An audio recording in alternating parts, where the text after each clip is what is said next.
The first-class cabin of Atlantic Airways Flight 801 was designed with understated luxury. At 10:15 a.m., passengers were still boarding the cabin, but most premium passengers had already settled into their private areas. Victoria Ashford entered the cabin like a royal entering her palace. The 46-year-old wore her fortune-like armor, a perfectly tailored cream-colored Chanel suit, 3-carat diamond earrings reflecting the overhead lights, and an alligator skin bag dangling from the crook of her elbow. Her blonde hair was neatly styled into a bun. No one knew what was about to happen. She sat down in her usual seat, 1F, and immediately snapped her fingers at a passing flight attendant. "You," Victoria said rudely. "I ordered a cranberry spritzer 15 minutes ago. Where is it? Could you tolerate a passenger like that?" Emma Chen, her name tag still gleaming with newness, turned with a professional smile that didn't quite reach her eyes. "Of course, Ms. Ashford. I'll bring it right away," she replied. Victoria waved her off and pulled out her phone to check her Instagram interactions. Then she boarded the plane. Julian Hayes walked through the cabin with the quiet confidence of someone who had nothing to prove. His 6'3" presence was impressive without being aggressive. His charcoal suit was tailored to his athletic physique with architectural precision. He carried a slim leather briefcase in one hand and wore a black cashmere coat over his arm. On his wrist was an extremely expensive watch. The watch was worth approximately $180,000. Julian stood in the first row, looked at his boarding pass, and calmly placed his bag in the overhead compartment above seat 1A. The window seat was the most sought-after spot in first class. Victoria's eyes followed him like a hunter tracking its prey. She didn't see the suit, which cost more than most people's monthly salary. She didn't see the watch, representing a fortune accumulated over generations. She saw only one thing, a black man standing in her space.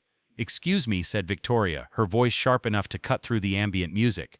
"The crew rest area is at the back of the plane," she said. Julian stopped taking off his jacket. He slowly turned his head and met her gaze with calm, almost playful eyes. "I know the layout of the plane," Julian said, his deep baritone voice exuding relaxed authority. "I'm in seat 1A, he replied politely. Victoria laughed, but it wasn't genuine amusement. It was the feigned voice of someone accustomed to an audience.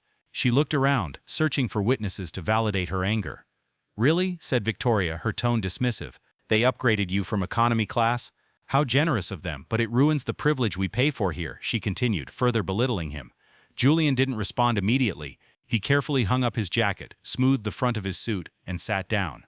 He took a tablet out of his bag, not an iPad, but a high-security device used by lawyers handling sensitive corporate documents, and began examining a complex legal file. The silence was deliberate, it was calculated. The silence of a man who had dealt with far more sophisticated opponents than Victoria Ashford and found them all equally insignificant.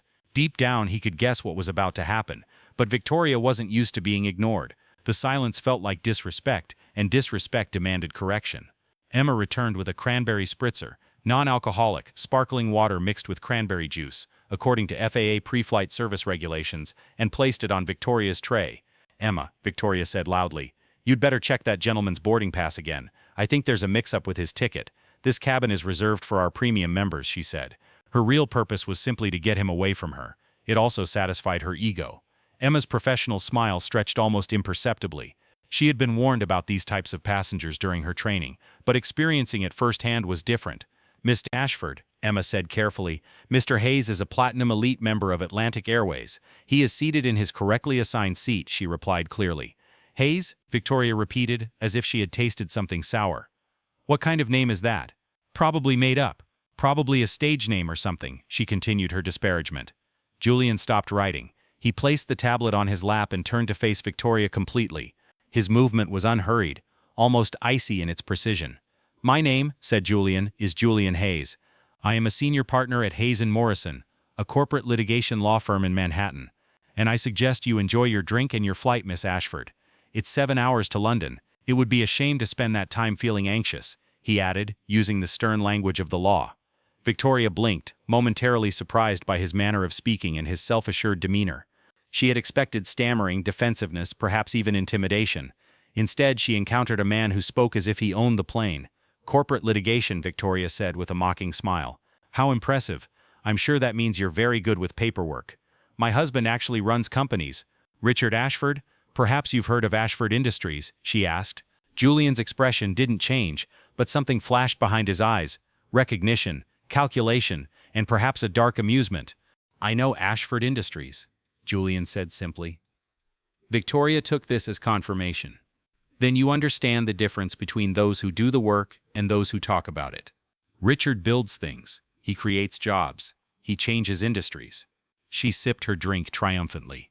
I'm sure your filing skills are sufficient for the minor cases you handle, she replied condescendingly once more. Julian returned to his tablet without saying anything else. But his fingers moved across the screen with a new purpose and opened the secure files marked Confidential, Ashford Industries Acquisition. He planned to quietly conclude the hostile takeover. Professionally, cleanly. Victoria Ashford had made this a personal matter, and Julian Hayes never did anything halfway. Boarding was completed with mechanical efficiency. Captain Morrison's voice boomed over the intercom, welcoming passengers and announcing that the flight would depart on time.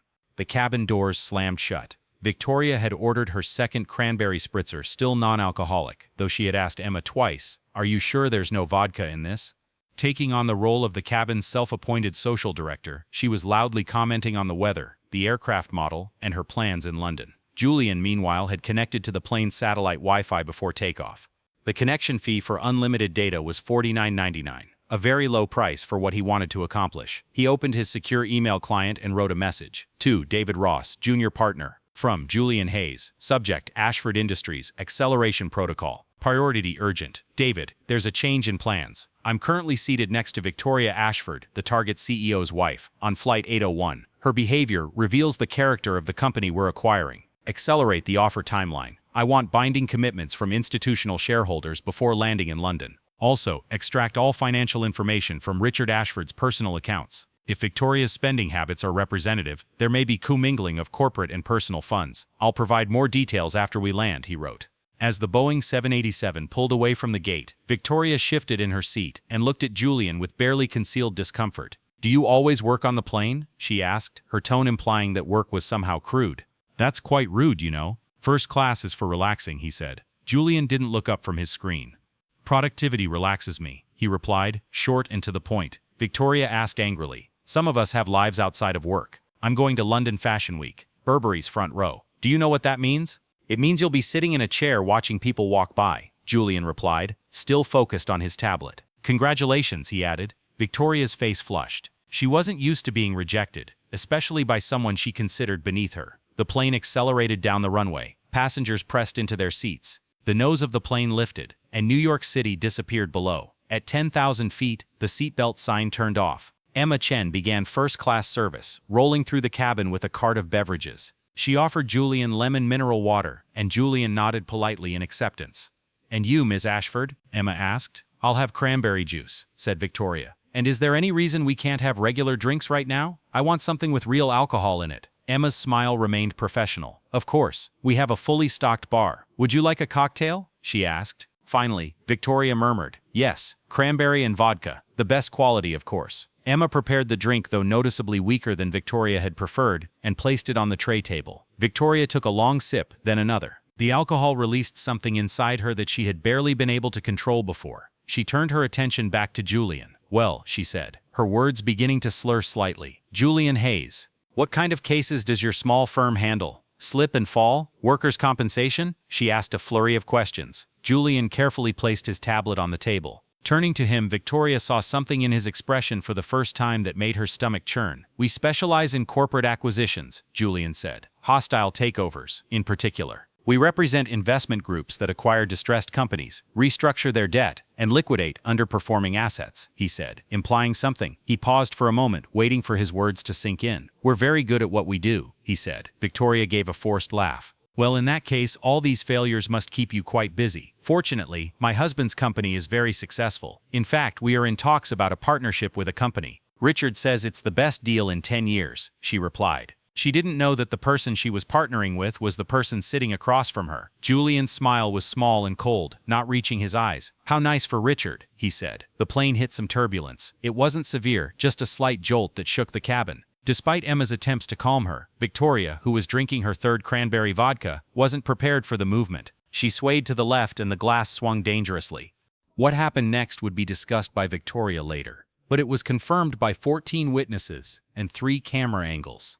Victoria didn't just spill her drink, she literally threw it. The The dark red liquid sprayed through the air like a crimson mist and splattered onto Julian's chest. It seeped into his white silk shirt, stained the collar of his $4,000 suit, and splashed onto his tablet screen, a $2,500 military-grade device now covered in sticky fruit juice. If you were in Julian's place, how would you react in this situation? The cabin fell silent. Julian looked at the spreading stain. He closed his eyes for a moment, took a deep breath through his nose, then exhaled with controlled delicacy. He didn't yell, he didn't jump up, he just pulled his hands away from the ruined tablet and turned to Victoria. "Look what you made me do," Victoria screamed, her voice high-pitched from the alcohol. "You stretched your legs out into the aisle. You pulled me by my foot." She acted as if Julian was to blame for her mistake. Julian's legs were neatly tucked under the seat in front of him. They hadn't moved an inch. Emma ran over, her face pale, with towels. "Mr. Hayes, I'm so sorry. Let me help you." Victoria yelled at the flight attendant. "Don't you dare touch him. Look at what he did. Look at my dress. He spilled fruit juice on my arm. This is a $4,000 Chanel suit," she yelled again. Julian slowly stood up and unbuckled his seatbelt with deliberate calm. He towered over Victoria, standing at full height. The fruit juice stain looked like a dark, spreading wound on his chest. "Ma'am," Julian said, "you deliberately threw your drink at me. That's assault." Victoria laughed and replied, "Assault? Don't use legal terms on me, you fraud. This was an accident caused by your carelessness. Emma, I want you to move her seat, right now. I can't sit next to this aggressive man. I feel threatened," she said, escalating the situation. She was playing the card she had played all her life, the frightened woman threatened by the dangerous black man. Emma looked between the two in horror. "Mrs. Ashford, Mr. Hayes did nothing," she started to say, but Victoria interrupted, her voice rising to a scream. "I want the captain. Move him to the economy class where he belongs, or I'll sue this airline into bankruptcy. Do you know who my husband is? Richard Ashford, CEO of Ashford Industries. We spend $500,000 a year on company travel with Atlantic Airways."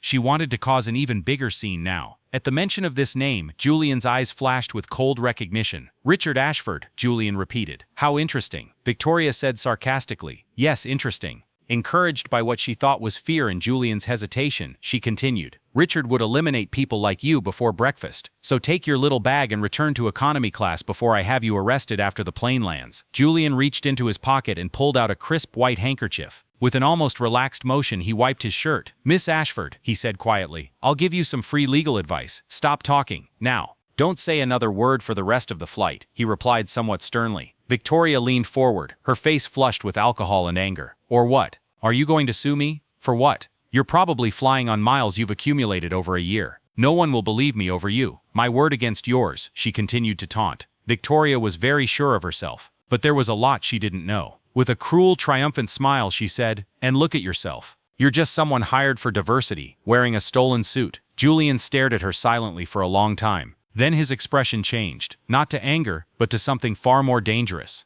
The look of a hunter given permission to hunt. "Fine," Julian said. He sat back down in his juice-soaked chair, reached into his bag, and pulled out his backup phone. His main tablet was broken, but Julian Hayes always had contingency plans. "Emma," he said calmly, "please log this incident in the captain's log, word for word, and I want the Wi-Fi access code upgraded to priority bandwidth." Victoria watched him, confusion appearing on her face. "What are you doing?" she asked. Julian looked at her one last time. "I'm ruining your life, Miss Ashford," he said simply. "And I'm going to do it before we land," he replied clearly. Then he turned away and began to write. The battle had begun. For the next 90 minutes, the first-class cabin became a case study in contrasts. Victoria Ashford ordered another drink, her fifth cranberry vodka, but Emma had begun to dilute them significantly with sparkling water. Victoria was loud, restless, and increasingly paranoid, shooting suspicious glances at Julian every few minutes. Julian, on the other hand, was the picture of focused intensity. His fingers danced across the screen of his backup phone. He wasn't browsing the internet. He wasn't scrolling through social media. He was efficiently carrying out a legal demolition, like a surgeon removing a tumor. Multiple secure applications were displayed on his screen. The federal court electronic filing system, encrypted communication with his company's partners, real-time stock tracking software, and a direct link to private equity clients.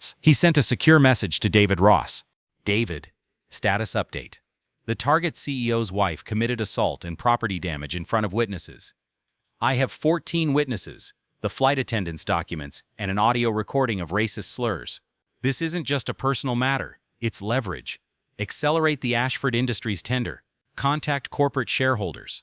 Tell them the deal closes tonight, or we walk. And David, get Richard Ashford's personal financials. If his wife is that reckless, his money is scattered. Bank records, credit cards, offshore accounts. I want everything, he wrote. Timeline. I need binding commitments before landing in 6 hours. The response came within 3 minutes. It was past noon in New York. David Ross and the entire litigation team at Hayes & Morrison had activated the emergency protocol. From David Ross, boss. Holy crap. Is the attack confirmed? We can use this. I'm already on it. Judge Martinez owes us from the quantum tech case. I'm preparing an emergency injunction request right now. We can freeze and seize his personal assets until the civil case is resolved. Also, you should see this. Richard Ashford made 3 large wire transfers yesterday. Each was a $2 million transfer to accounts in the Cayman Islands. This isn't normal corporate activity. This is panic. The offer is being sent out now. We are demanding a 72% corporate commitment by midnight London time. If they don't act, we will go public with the attack and sink their stock. Do you really want to destroy them? He had written. Julian stared at the message. His shirt was still sticky with fruit juice, the stain on his chest like a dark red map. He could feel it drying, sticking to his skin. The ruined tablet lay in the seat pocket in front of him. $2,500 worth of technology now trash. He typed a single word in response, yes. There was absolutely no turning back now. Do you think Victoria deserved everything that was about to happen to her? Victoria was watching him again. The alcohol made her both brave and stupid. She leaned into his space from the hallway. Who are you texting? She asked in a slightly slurred voice. Your parole officer? Julian didn't look up. I'm coordinating with the other side's lawyer on a company acquisition. It's highly confidential. Federal securities regulations prohibit me from discussing the details, he said. The official language was used to surprise her, and it worked. Victoria blinked, processing the words in her alcohol-fogged brain. Company acquisition? She repeated. Which company? She asked. Julian finally turned to her. His face was expressionless, but there was a predatory gleam in his eyes. Ashford Industries, he said simply. Victoria froze. The glass in her hand trembled slightly. What did you say? She asked again. Soon everything would slip through her fingers. Ashford Industries, Julian repeated, pronouncing each syllable distinctly. A Newark-based manufacturing company. Stock ticker ASFD. Currently trading at $38 per share, but I predict that will change dramatically soon, he replied. Victoria's face paled beneath her makeup. Are you involved in Richard's deal? She said. I'm the lead attorney for the buying group, Julian said. Negotiations have been going on for 6 months. Your husband was quite cooperative. He was desperate, actually. The company is bleeding money, the board is in revolt, and creditors are closing in. We were his lifeline, he replied. He deliberately emphasized the past tense. Was it? Victoria whispered. Julian smiled, a cold, terrible expression devoid of any warmth. It was. Past tense. Because 12 minutes ago, I instructed my firm to withdraw our offer due to the hostile behavior of the family members who are the top shareholders. Victoria's hands began to tremble. You can't do that. You can't pull out of a deal over a minor accident involving a drink, she replied. Because she knew too that this deal was very important. It wasn't an accident, Julian said softly. It was an attack. A documented, recorded attack witnessed by others. And it demonstrates a fundamental lack of judgment on the part of the Ashford family leadership. Our investment committee takes such things very seriously, he replied. He leaned forward slightly and lowered his voice so only Victoria could hear. But I'm not just pulling out of the purchase, Mrs. Ashford. I'm also filing a personal lawsuit against you and Richard for assault, property damage, and discriminatory harassment. The tablet you destroyed contained confidential customer files. That's a serious crime under federal computer fraud laws, he said. Victoria's drink slipped from her fingers and spilled onto the carpet. No, you're lying. You're trying to scare me, she said. Julian lifted his phone screen and turned it toward her. On the screen was a draft court document. Hayes v. Ashford. United States District Court, Southern District of New York. Verified statement of claims. Parties plaintiff, Julian Hayes. Claims. Assault and battery. Damage to property, $2,500.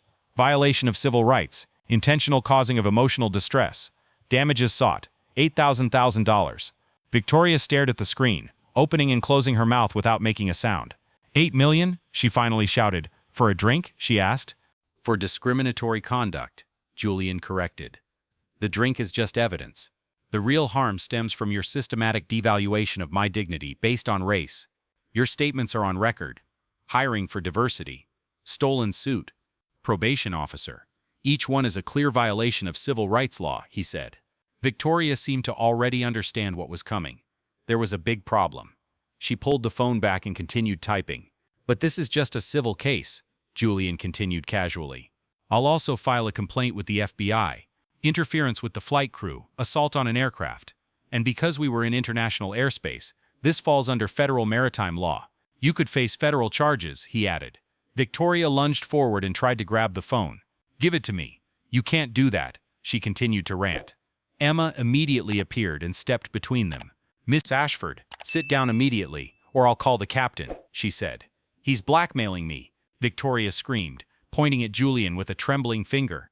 He's threatening to destroy my husband's company if I don't do something. This is extortion. Captain Morrison's voice boomed over the intercom, clearly audible in the suddenly silent cabin. Mrs. Ashford, this is Captain Morrison. Return to your seat immediately and fasten your seatbelt. You are interfering with the flight crew's work. If you shout again, we will restrain you, he said. The atmosphere was extremely tense. Do you think Victoria deserved the lawsuit Julian would file against her for everything she did? Victoria slumped back into her seat, gasping for breath. With trembling hands, she pulled her phone out of her bag. I'm calling Richard, she said, her voice shaking. He'll fix this. He'll destroy you. Please do, said Julian, turning his attention back to the screen. The electronic notification for the lawsuit should arrive in about, he glanced at his watch, 45 seconds. Victoria's fingers flew across the phone screen, connecting to the plane's Wi-Fi service. The phone rang once, twice, 3 times. Then Richard Ashford's voice boomed from the speaker, loud enough for Julian to hear every word. Victoria, where are you? He demanded. Victoria flinched at the volume. Richard, I'm on the London flight. There's a man here threatening us, she replied. Shut up. Richard's scream was so loud that Victoria had to pull the phone away from her ear. Just shut up and listen to me. Did you attack someone on that plane? Did you throw a drink at a passenger? He asked again. Victoria sobbed and said, it was an accident. He had his legs stretched out in the aisle, and I tripped and fell. Give me his name, Richard roared. What's his name? He said. Victoria looked across the aisle at Julian. Julian was calmly sipping mineral water, watching her with the detached interest of a scientist observing a lab rat. He says his name is Julian Hayes, she replied. There was absolute silence on the other end of the phone.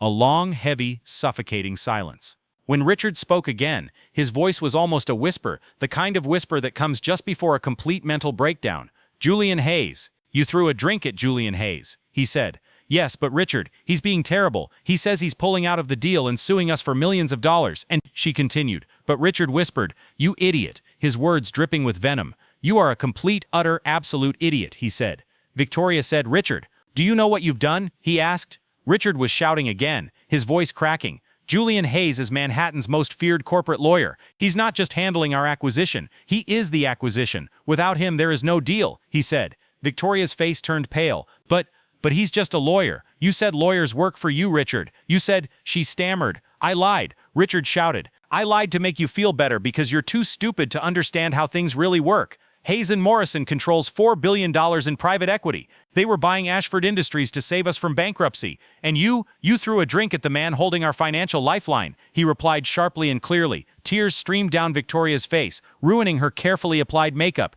I didn't know, she sobbed. How could I have known? She tried to calm the situation. Richard, because you should have kept your mouth shut. He could no longer think straight, his voice hoarse. Because you should have sat in your seat and drunk your drink, not attacked random passengers like a drunk college girl, he said. He paused for a moment, and Victoria could hear him talking to someone else in the background. When he returned to the phone, his voice had turned into a dangerous whisper. My lawyer just confirmed it. Hayes filed a lawsuit 3 minutes ago. Federal court in Manhattan, $8 million.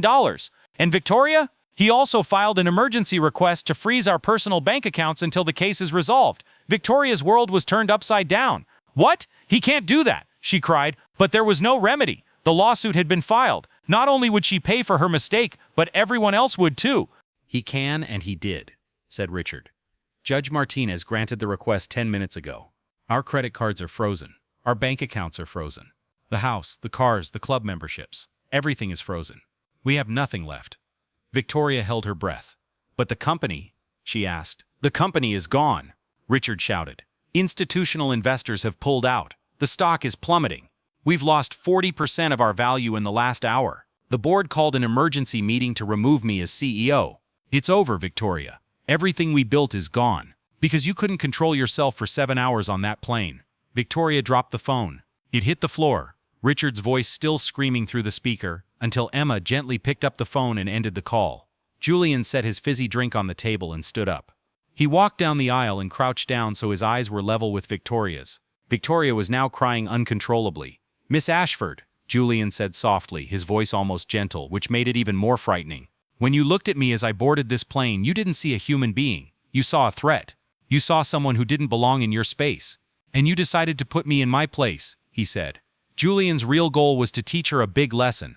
But would Victoria understand? Julian pointed to his stained shirt, his ruined tablet, the humiliation he was trying to inflict on her. Now the balance of power has shifted, Julian continued. And you want mercy. You want understanding. You want me to consider your husband's heart condition, your daughter's college fund, or any other tragic stories you've prepared to use, he replied. Julian stood up and towered over the woman. But I don't deal in mercy, Mrs. Ashford. I deal in justice. And the price just went up. He returned to his seat, fastened his seatbelt, and pulled out his phone to send one last message to David Ross. Proceed with the full purchase. Not the company, the debt. I want every penny they owe. When the plane lands, I want to take complete control of the Ashfords. No mercy. No pity. Burn everything to the ground, she wrote. Victoria froze in her seat, the full magnitude of her mistake finally sinking in. She had boarded this plane as a CEO's wife, an influencer with 100,000 followers, a woman who thought the world bent to her will. She would land in London a completely different person, a cautionary tale. And Julian Hayes was just getting started. How far do you think Julian can go? The remaining 4 hours of Flight 801 became a masterclass in psychological warfare. Victoria Ashford had stopped drinking. Not of her own volition, Emma had quietly refused to serve her alcohol anymore, citing the captain's orders as her reason, but the damage had already been done. She sat stiffly in seat 1F, the creases in her Chanel suit, her tears smudging her makeup. She stared at the notifications popping up one after another on her screen. We're hearing rumors of an incident on the Victoria-London flight. Can you comment? We may need to postpone your special article. Message from her personal assistant. Mrs. Ashford, your Amex card was declined at the hotel. They want another card. What should I say? Email from her bank. Account frozen. Court order NY 2024-8847. Contact Hayes & Morrison Law, PLLC. Message from her daughter Claire. Mom, what's going on? Dad just called and yelled about lawsuits and bankruptcy. My tuition was denied. The accounting office is threatening to drop my classes. Victoria's hands were shaking as she tried to respond to the messages, but what could she say? The truth was too embarrassing. The lie was obvious. Victoria had ruined everything. She was now a person who had lost everything. She looked at Julian across the hallway. He had changed his stained shirt. Emma had found him a clean white shirt from the plane's emergency supplies, but it didn't quite fit. He was constantly fiddling with his phone, occasionally jotting notes in his notebook with a fountain pen. He seemed completely calm. An unnatural calm, like a man who had just completed a real estate purchase, not one who had wiped out his family's entire financial fortune. Do you think Julian went too far? Or did Victoria deserve everything that happened to her? Victoria couldn't take it anymore. The silence was suffocating. Miss Hayes, she said, her voice weak and broken, very different from her authoritative tone 6 hours earlier. Please, can we talk? Julian didn't look up from his screen. No, I beg you, Victoria whispered, leaning into the hallway. I was wrong. I admit it. I was drunk, stupid, and I behaved horribly. But please, my daughter is in college. She has nothing to do with this. Don't punish her for my mistakes. Julian finally turned his head and looked at her with clinical interest, as if examining an insect. Your daughter attends NYU, Julian said. It was not a question. She studies art history. The annual tuition is $86,000. She lives in a $4,500 a month apartment in the West Village, and you pay that rent. She drives a BMW M4 registered in your name. Victoria's breath caught. How? I know everything about your family, Mrs. Ashford. Julian cut her off. I've known for 6 months. When you buy a company, you do your due diligence. You research the executives, their assets, their liabilities, their character. She dropped her phone and gave him her full attention for the first time since the attack. Your husband has been systematically looting the company for 3 years. Julian continued. He's funneling money into offshore accounts, inflating expense reports, paying fictitious consultants who don't exist. The SEC investigation had already begun before we even started negotiations. Victoria's eyes widened. The SEC? Richard said it was just a routine audit. Richard lied, Julian said simply. The acquisition had to go through because it would cover up the fraud in the merger documents. We would take the fall, and he would walk away with a $20 million golden parachute. He leaned forward slightly. But I knew about the fraud, Ms. Ashford. After the acquisition, we were going to clean up the company. We would fire Richard, change the board of directors, restructure the debt, and save what was left of the company. The pension fund would be protected. Victoria felt sick. Then why did you back out? Because you offered me a better option, Julian said. You attacked me. You gave me grounds for a personal lawsuit and criminal charges. That gave me leverage to do something far more profitable than buying a failing manufacturing company. He pulled out his phone and showed her a screen. Debt purchase agreement. Hayes Capital Partners LP. Asset purchase. Ashford Industries' entire debt portfolio. Seller Newark Regional Bank. Purchase price, $28,000. 74% of face value. Debt's nominal value, $38,000. Status, effective 14:37 GMT. Victoria looked at the document, not fully understanding. I don't get it, she whispered. I didn't buy your husband's company, Julian explained with chilling patience. I bought his debt, every loan, every credit line, every bond issue. It's all mine now. And since Richard violated the terms of the contract by attempting to transfer funds to the Cayman Islands, I can collect the entire debt immediately. Right now. The meaning of these words collapsed on Victoria like a building. You own Richard's $38 million debt, she said slowly, and you paid $28 million for it. Correct, said Julian. And when I liquidate the company's assets, the factories, the equipment, the real estate, the intellectual property, I'll recover about $45 million. That's a $17 million profit. Plus, there's the $8 million personal judgment against you and Richard for the attack. He smiled, and it was the most terrifying expression Victoria had ever seen. Thank you, Ms. Ashford. Your decision to throw me out earned me a $25 million profit, not a bad return on a 7-hour flight. Victoria couldn't breathe. The cabin seemed to be closing in on her, the walls pressing inward. What will happen to Richard, she asked. He'll probably go to federal prison, Julian said. The SEC doesn't go easy on executives who loot their own companies. I'd guess 3 to 5 years, maybe more depending on what else turns up during the investigation. What about me? That's up to the Crown Prosecution Service, Julian replied. You attacked a British registered aircraft in international airspace. That's a crime under both US and UK law. My firm will file charges in both jurisdictions. You could get jail time, but more likely probation and a criminal record. He paused, then added almost gently, by the way, your daughter will be fine. I'm not a monster. When the company is liquidated, the employee's pension fund will be paid in full. That has always been my priority. The employees did nothing. Victoria laughed in a broken, hysterical voice. You're not a monster? You just ruined my entire life. No, Julian corrected. You ruined your life. I just documented it and took the necessary legal action. He returned to his phone, and just as she had rejected him 6 hours earlier, he rejected her completely. Victoria slumped into her seat, defeated. Around them, the other first-class passengers shifted uncomfortably, pretending not to listen. The elderly gentleman in 2F, retired banker Mr. Patterson, caught Victoria's eye and slowly shook his head with pity or judgment. Emma approached with a cart containing pre-landing refreshments. She offered Julian a warm towel and assorted handmade chocolates, which he accepted with a polite smile. And you, Mrs. Ashford? Emma asked in a professionally neutral but coldly satisfied tone. Nothing, Victoria whispered. I don't want anything. Emma continued on her way without comment. 40 minutes later, the descent into London began. As Captain Morrison initiated a long, gradual approach to Heathrow, the nose of the Boeing 787 dipped slightly. The cabin lights shifted from the ambient glow of evening to the harsh fluorescent light of landing protocols. Victoria's phone vibrated with one final message. The message was from Richard. They're waiting for you at Heathrow. The police. I can't help you. I can't even help myself.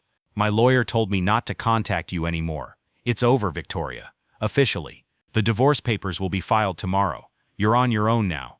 Victoria stared at the message until her eyes filled with tears. A 23-year marriage had ended with a text message at 30,000 feet.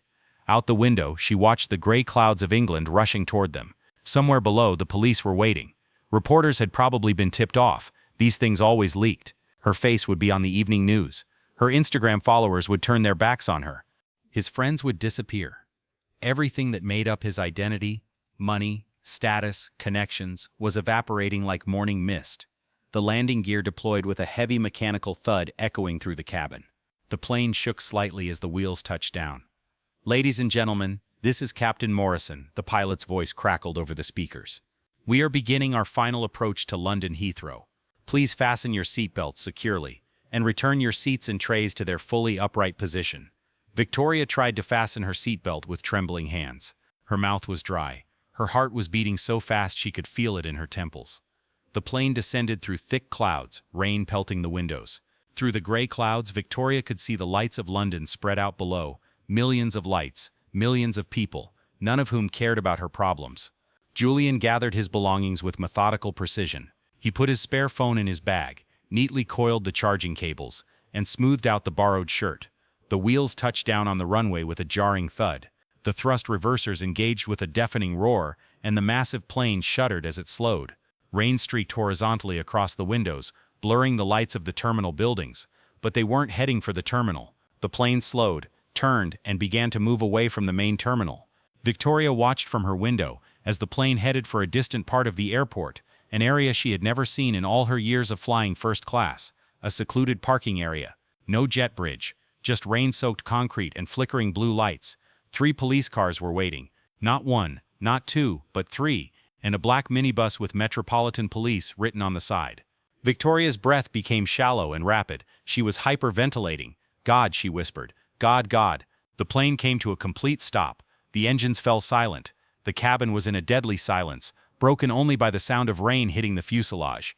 Captain Morrison's voice returned, and this time there was no warmth in it. "Ladies and gentlemen, airport authorities have instructed us to remain in this remote parking area. All passengers, please remain seated with your seatbelts fastened. We are awaiting law enforcement to board the aircraft. This is not optional. Do not stand up. Do not open the overhead luggage compartments. Remain in your seats." Victoria looked at Julian one last time, her eyes begging for mercy, but she knew it would not come. Julian responded to her gaze with cold indifference. "Welcome to London, Ms. Ashford," he said quietly. "I hope you're wearing comfortable shoes. You'll be here for a while." The front cabin door opened with a heavy mechanical clang. Cold, damp English air flooded in, carrying the smell of jet fuel and rain, along with the distinct metallic scent of law enforcement vehicles. Heavy footsteps echoed on the air stairs. Victoria closed her eyes and waited for the end. The humiliation was about to become public, permanent, and inevitable, and Julian Hayes had planned every second of it from seat 1A. Inspector Thomas Walsh stepped into the first-class cabin with the measured authority of a man who had done this thousands of times before. He was tall, broad-shouldered, with steel-gray hair and eyes that had seen every kind of human stupidity the aviation industry could produce. Behind him were 2 uniformed police officers and a plainclothes detective carrying a digital tablet. The cabin fell completely silent. Even the air circulation system seemed to hold its breath. Inspector Walsh looked at his tablet, then raised his head and scanned the passengers with professional composure. His gaze moved methodically from row to row and settled on the first row. "Mr. Julian Hayes?" Walsh's voice reflected the sharp authority of British law enforcement.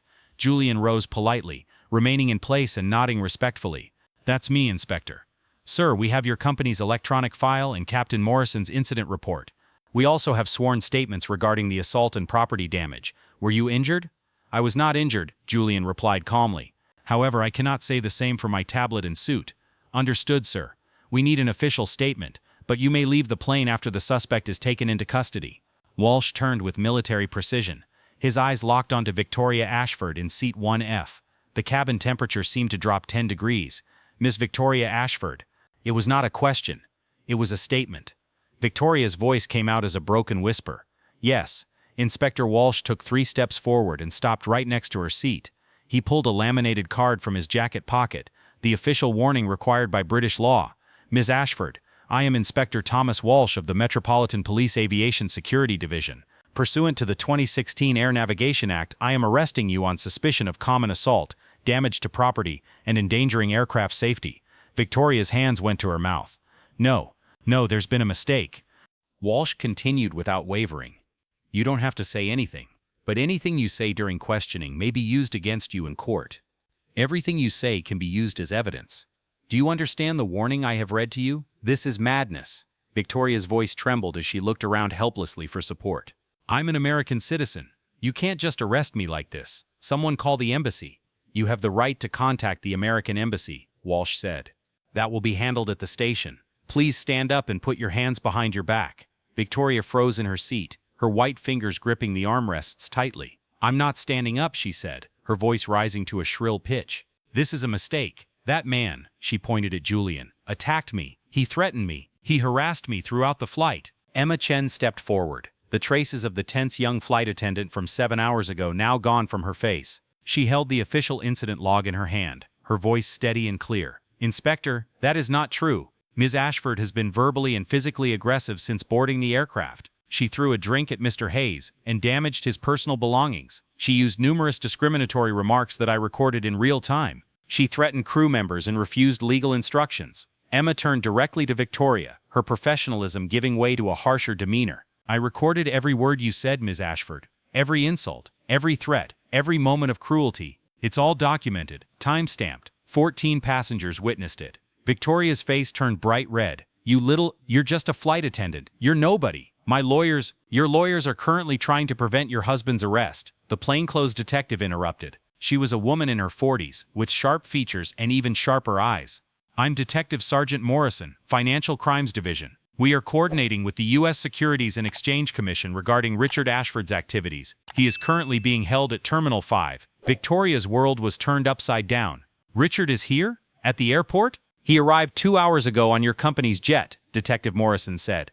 "Or rather, on what used to be your company's jet. It's been impounded until the debt collection process is complete. Mr. Ashford is currently being questioned about yesterday's $6 million fraudulent wire transfer." She looked at her tablet. "He's also being served with divorce papers. I suppose you'll receive a copy shortly." The cruelty of the timing did not escape anyone in the cabin.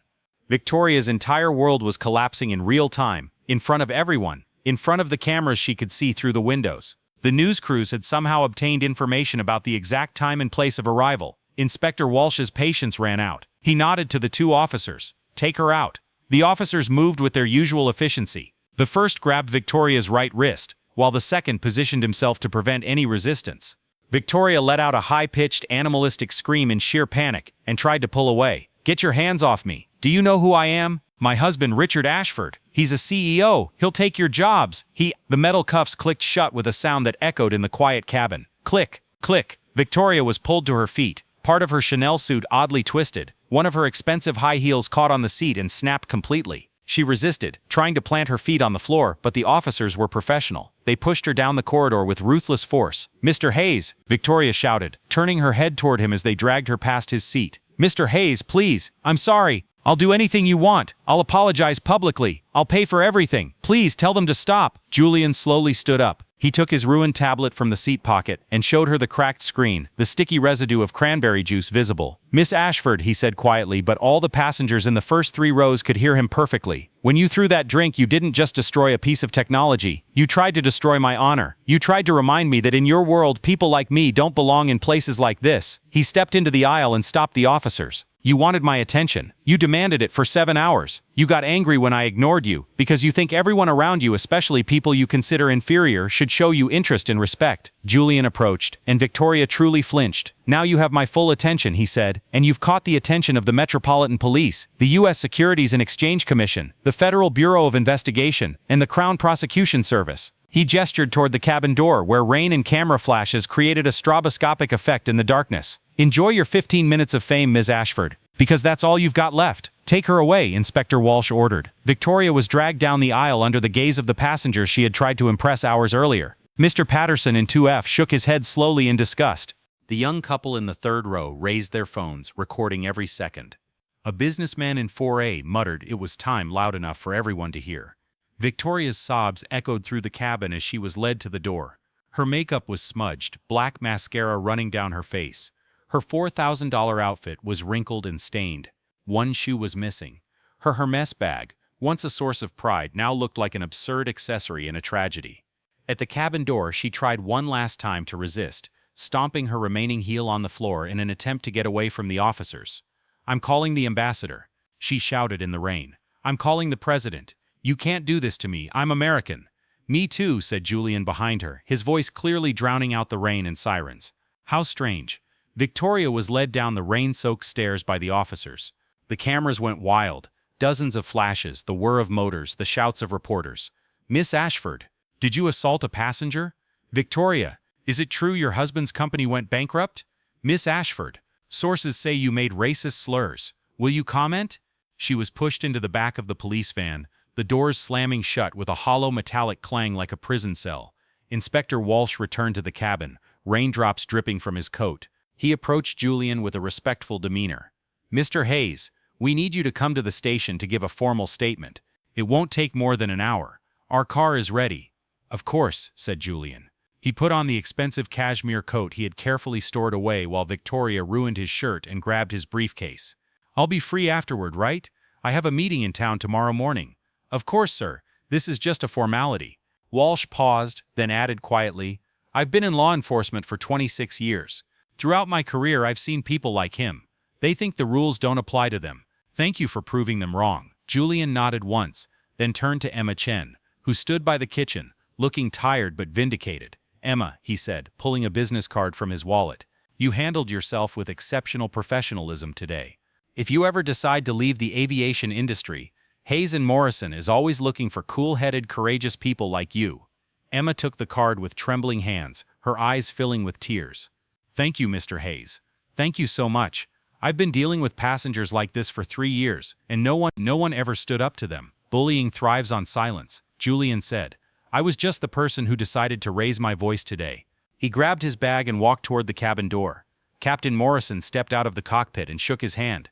"Mr. Hayes, on behalf of Atlantic Airways, I apologize for what you experienced today. This should never happen on any flight." "It happens on every flight, Captain," Julian replied. "Just usually to people who don't have the strength to stand up to it. I want to change that." He stepped into the rain. A black sedan was waiting at the bottom of the stairs, its door held open by a police officer. Julian slid into the back seat. The leather seat was cool and spotless. Through the window he could see Victoria's police van pulling away, its lights glinting on the wet asphalt.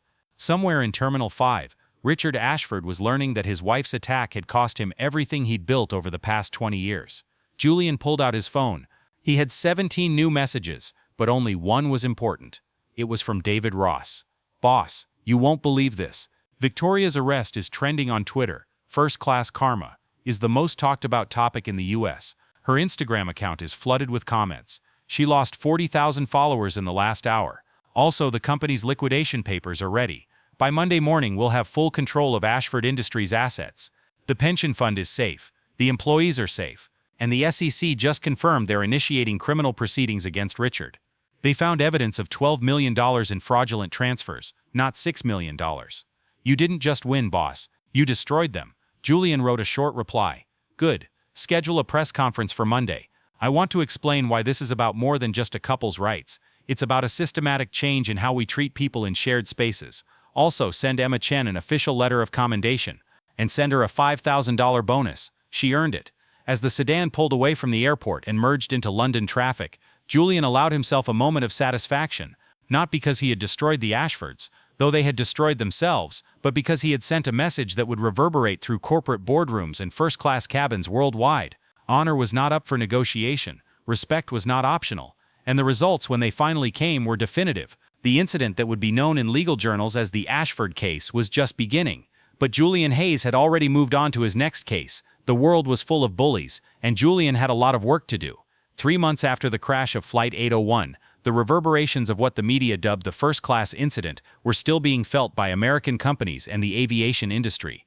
Julian Hayes stood in the conference room of Hayes & Morrison's Manhattan headquarters, 40 stories above the city, looking out at the gray January morning.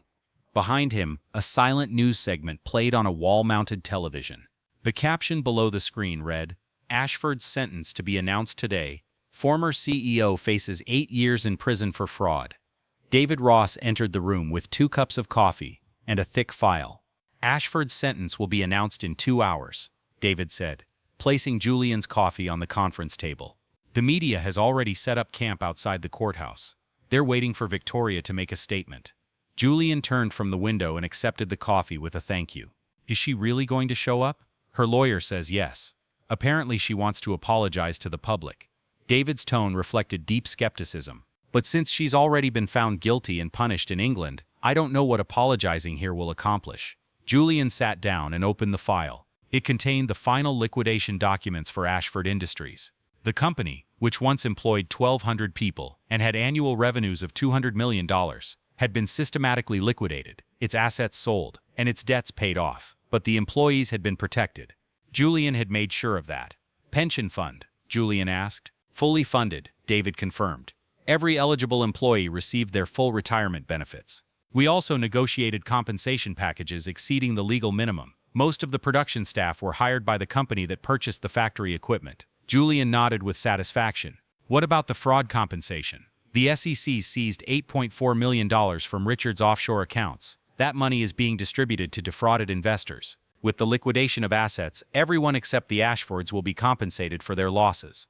David produced another document bearing the British legal seal. "Victoria's conviction in the United Kingdom is final. She received a 4-month prison sentence and served it. She was deported and banned from entering the United Kingdom for 10 years. She was also convicted of federal assault charges in New York, 2 years of probation, a $50,000 fine, and mandatory anger management counseling. What about Richard? The verdict will be handed down today, but the plea deal is final. 8 years in federal prison, full restitution, and a lifetime ban from serving as a company director. The judge isn't happy about it. He wanted to give him 12 years, but the prosecutors needed his cooperation to expose the entire fraud scheme. Julian took a sip of his coffee and tried to process the information. 8 years. It seemed both too much and not enough. Richard Ashford would be 60 when he got out, his reputation destroyed, his fortune gone, his marriage over, but 1,200 workers were still receiving their pensions. That was what mattered. There's something else you need to see, David said, opening a video on his laptop. This went viral yesterday. Emma Chen, flight attendant on Flight 801, gave an interview. He pressed play. In the video, Emma sat in a television studio wearing her Atlantic Airways uniform, looking confident and professional. The interviewer was a well-known morning show host. Emma, you witnessed the entire incident. Can you tell us what happened? Emma's voice was steady and clear. Miss Ashford boarded the plane, already convinced that Mr. Hayes did not belong in first class. She made this assumption based solely on his appearance, the fact that he was a black man wearing ordinary clothes. She didn't see his expensive suit, his watch, his briefcase. She only saw what her prejudices told her to see. So when did the situation escalate? When Mr. Hayes refused to be intimidated, Emma said.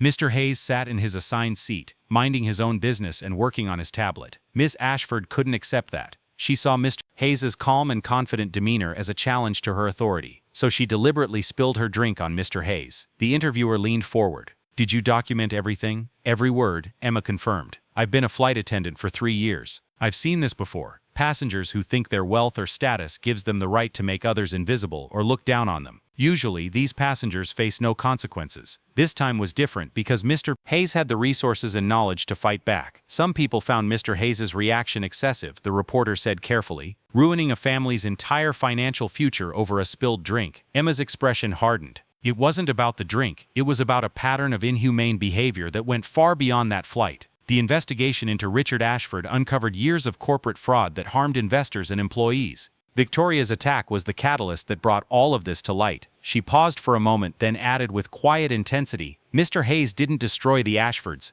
They destroyed themselves. He just documented it. The video ended. David shut down his laptop. He became a sort of spokesperson for airline employees dealing with unruly passengers, David said. Atlantic Airways promoted him to training supervisor. He's developing new protocols to handle discrimination and assault. Julian smiled slightly. Good for him. His phone vibrated with an incoming call. The caller ID showed an unfamiliar number, but the area code was familiar. London. Hayes, he answered. Mr. Hayes, this is Inspector Walsh. I hope I'm not calling at an inconvenient time. Julian sat up slightly. Not at all, Inspector. How can I help you? I wanted to inform you that Miss Ashford has been released from custody and deported as planned. She landed in New York this morning. I also wanted to thank you personally. Thank you? This incident has become a training scenario for our Aviation Security Division, Walsh explained. Documenting the attack correctly, how to handle high-profile passengers, how to recognize when someone is using their status as a weapon. Your methodical approach to gathering evidence was textbook perfect. Julian looked at his ruined tablet, stored in a clear evidence bag on his office shelf. It was a $2,500 souvenir from what had been his most profitable flight to date. Thank you, Inspector. I wish this case had never been necessary. I agree, sir, but since it did, I'm glad it was handled properly. Good day, Mr. Hayes. The meeting ended. Julian put down his phone and turned to the window, watching the city move below. David hesitated, then asked the question that had been on his mind for 3 months. Boss, can I ask you something personal? Go ahead. When Victoria threw that drink and called you those names, how did you manage to stay so calm? I would have lost it. Julian was silent for a long time, his reflection in the window showing an expression David rarely saw. Not the corporate lawyer, but the man beneath him. I stayed calm because I've dealt with people like Victoria Ashford my whole life, Julian finally said. When I was at Harvard Law School, professors assumed I was there on a sports scholarship, not because of my academic achievements. When I started practicing, the opposing counsel would talk to my white colleagues, not me, assuming I was a junior associate. Even now, with all I've achieved, I'm stopped by security guards who don't believe I work here, in my own building. He turned to David. Victoria wasn't a special case. She was just voicing aloud the prejudices that usually operate silently. What was different was that this time, I had the tools to fight back. Law, Julian agreed. And documentation, and patience. It's easy to get angry. Revenge is satisfying. But systemic change requires something else, turning individual injustice into a precedent that protects everyone who comes after. David nodded slowly, beginning to understand. That's why you're teaching that class at Columbia Law School next week, when prejudice is evidence, building legal cases against discrimination. Exactly. Suing Victoria Ashford might satisfy my ego, but teaching hundreds of future lawyers how to document and litigate discrimination, that changes the system. A knock on the conference room door interrupted them. Julian's executive assistant, Patricia, poked her head in. "Mr. Hayes, someone is here to see you. She doesn't have an appointment, but she says it's important. Her name is Claire Ashford." Julian and David looked at each other. "Victoria and Richard's daughter." "Send her in," Julian said. Claire Ashford entered the conference room with the hesitant demeanor of someone entering enemy territory. She was 23, had her mother's blonde hair but softer features. She wore jeans and a Columbia University sweatshirt, a stark contrast to Victoria's designer outfits. She stopped just inside the door, her hands clutching her worn leather bag. "Mr. Hayes," she said, her voice steady despite her obvious tension. "Thank you for seeing me. I know I'm probably the last person you want to talk to." Julian gestured to a chair. "Please sit down. Would you like coffee? Water?" Claire shook her head and sat on the edge of the chair as if she might have to flee at any moment. "No thank you. I won't take up much of your time. I just needed to say something to your face." She took a deep breath. "I want to apologize for my mother and father's behavior. I know it won't change anything, and I know you have the right to refuse to talk to me. But I wanted you to know that not everyone in my family is like them." Julian studied her carefully. "You're not responsible for your family's choices, Claire. I know, but for 23 years I benefited from their choices."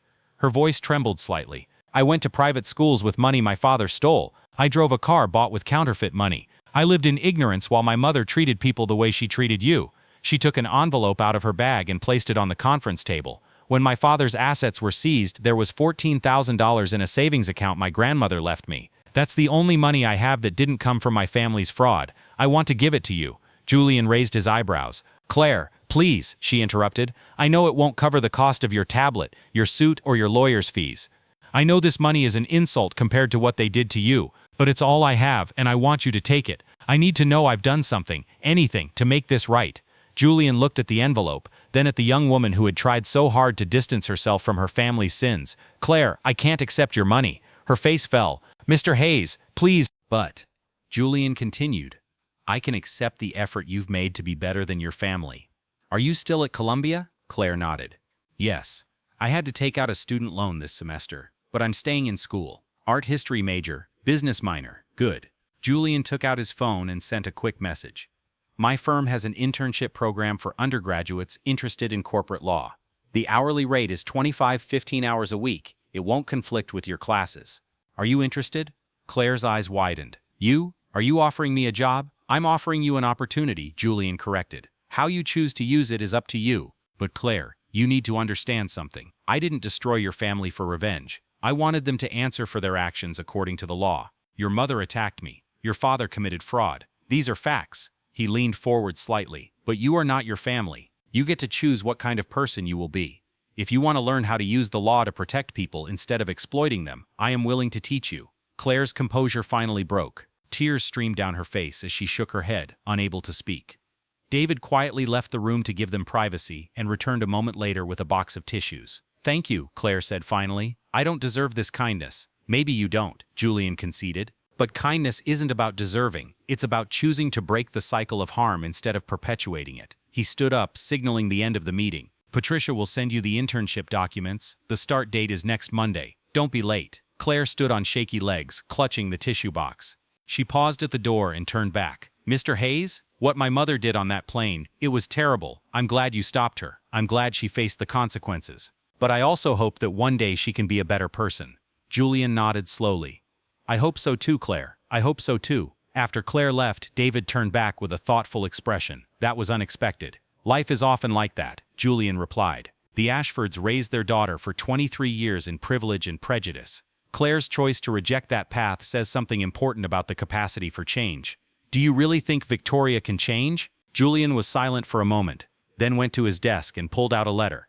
It was handwritten on plain paper, and the handwriting was shaky. "This arrived yesterday," he said, handing the letter to David. David read the letter aloud. "Mr. Hayes, I have written this letter 17 times. I try to find words that don't sound like excuses, but I can't. I was drunk on that plane. I was terrified that my husband's company would go under, and the life I had built would be destroyed. I directed all that fear and anger at you because you were there, and because throughout my life I was taught that people like you were acceptable targets for this kind of abuse. I can't undo what I did. I can't give you back the 7 hours of humiliation you endured. I can't bring back the expensive things I destroyed.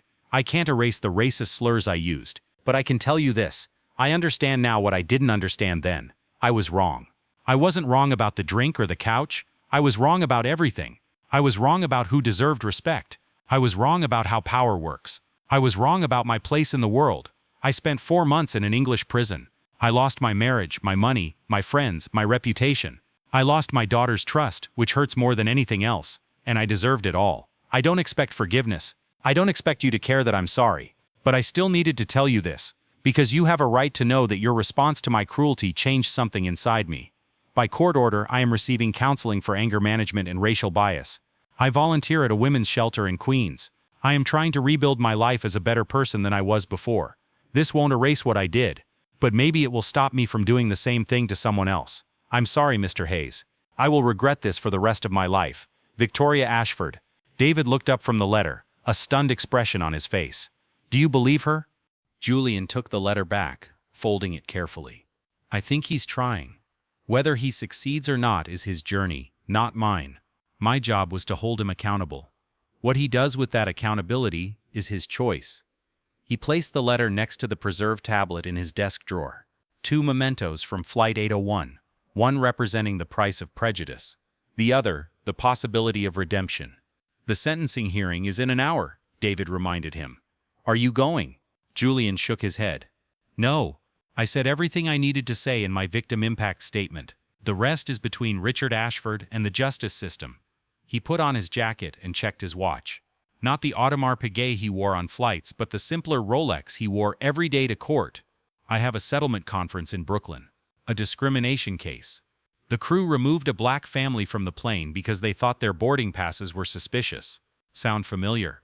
David asked with a wry smile. When will it end? It won't, said Julian, heading for the door. But with every case we win, every policy we change, every person we hold accountable, things get a little better. That's all we can do. As Julian took the elevator down to the lobby, a news alert popped up on his phone. Breaking, Richard Ashford sentenced to 8 years in federal prison for corporate fraud. He didn't open the article. He had already moved on to something else. Because somewhere in America, on a plane, in first class, another person was being judged not by their character but by their appearance. Another attack was being dismissed as a misunderstanding. Another bully was learning that the rules didn't apply to them. But they were wrong. The rules applied to everyone. Julian Hayes had made sure of that. One flight at a time. Epilogue. 1 year later. The Columbia Law School auditorium was packed. 300 students filled the seats, and 100 more stood at the back. The lecture series, When Prejudice Becomes Evidence, Building Legal Cases Against Discrimination, had become the most popular course of the semester. Julian stood at the podium, a photo projected behind him. The photo showed Seat 1A of an empty, spotless airplane. It all started here, Julian said. Not the lawsuit, the decision that changed everything, the decision to stay in my seat. He moved to the next slide, a ruined tablet, still stained with cranberry juice. This is evidence, not of spilled drink, but of inhumane treatment that extends far beyond a flight. When you build discrimination cases, you're not just documenting individual actions, you're documenting the thought systems that allowed those actions to happen. A student raised their hand. Mr. Hayes, some critics say your response was disproportionate, that you ruined a family over a drink. Julian nodded, having anticipated this question. Well, what would have been proportionate? An apology? The Ashfords never apologized for anything in their lives. A small compensation? That would teach them that discrimination is not a fundamental violation, but a minor business expense. He leaned forward slightly. I didn't ruin the Ashfords. I brought to light what was already there. Fraud, bigotry, entitlement. The drink was the moment when all of that became undeniable. Another hand went up. A young black woman in the 3rd row. Do you ever regret being so hard on them? Julian was silent for a moment, considering the question with the gravity it deserved. No, he said finally. Because my responsibility is not just to myself. It's to everyone who has suffered similar treatment, but doesn't have the resources to fight back like I do. Every settlement I win, every precedent I set, every company I force to change its policies, these are not revenge. They are infrastructure. He moved to the last slide. It showed Emma Chen in her new role as Director of Passenger Experience and Anti-Discrimination Training at Atlantic Airways. This is a victory, not money or jail time, but a systemic change that prevents the next Victoria Ashford from having her dignity stolen. The conference ended with enthusiastic applause. As the students filed out, many approached him with questions, their own stories of discrimination, and requests for internships. Julian addressed each one, answering every question with the same meticulous attention he applied to legal documents, because that was what truly mattered. Every speech, every case, every flight, the world was changing, and Julian Hayes was ensuring it wouldn't go back.